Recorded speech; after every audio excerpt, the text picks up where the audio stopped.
Film dimulai dengan kebahagiaan yang dirasakan oleh Elodie dan keluarganya. Mereka bersama menaiki kapal menuju kerajaan.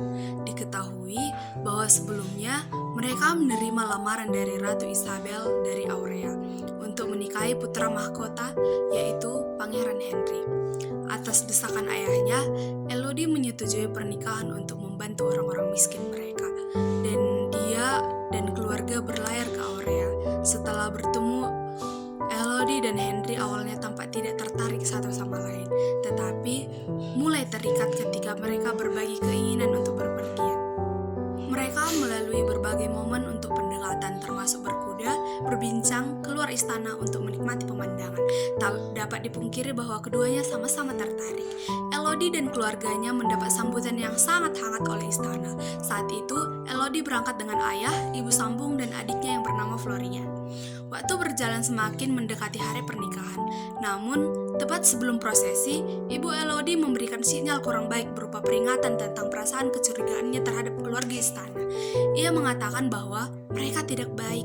Tentu saja Elodie kebingungan menanggapinya. Sementara itu, ia masih memiliki segenggam harapan tentang masa depan dan hidup indah bersama pangeran di istana yang megah. Elodie didandani menggunakan pakaian mewah, riasan, tak rupa mahkota sebagai calon istri, putri. Setelah upacara pernikahan dilangsungkan, keluarga Elodie segera meninggalkan mereka dan kembali ke rumah. Sedangkan di istana masih ada upacara lanjutan. Elodie dan Pangeran Henry senantiasa berdampingan, telapak tangan mereka disayat merupakan pisau sebagai tanda resmi bahwa Elodie sudah menjadi bangsawan dan pernikahan mereka bersifat resmi. Tanpa Elodie ketahui bahwa sudah ada jurang curam dan gelap dan mengerikan. Tepat ketika Pangeran Henry meminta Elodie melepaskan pelukan dari lehernya, ia segera melempar tubuh Elodie ke dalam jurang tersebut. Elodie menjerit histeris ketakutan. Ia masih belum menyadari apa yang terjadi. Tubuhnya bergesekan dengan ranting tajam dan bebatuan. Untungnya, Elodie masih sadarkan diri ketika mendarat di dasar jurang. Diketahui bahwa di dalam jurang tersebut terdapat naga yang membahayakan. Ia menelan tumbal dan korban berdarah bangsawan.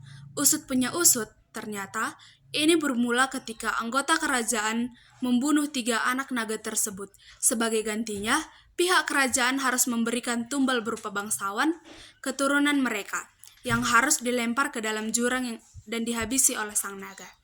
Sebisa mungkin, Elodie bersembunyi dan menghindari semburan api yang keluar dari mulut naga.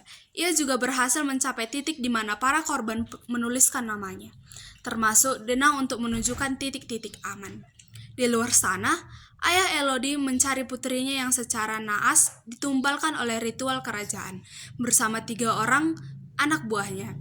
Ia berusaha menemukan keberadaan Elodie.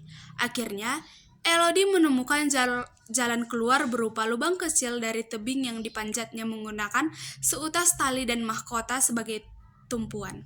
Sayangnya, di lubang tersebut tidak ada jalan yang bisa dilintasi.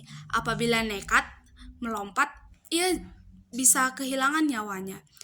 Mengetahui Elodie berhasil melarikan diri, pihak kerajaan kalang kabut dan mendesak adik Elodie yaitu Florida untuk menjadi tumbal selanjutnya. Sang ibu segera memberitahu Elodie. Elodie memutuskan untuk kembali ke jurang untuk menyelamatkan Floria dengan nyali pemberani dan berusaha untuk menyerang.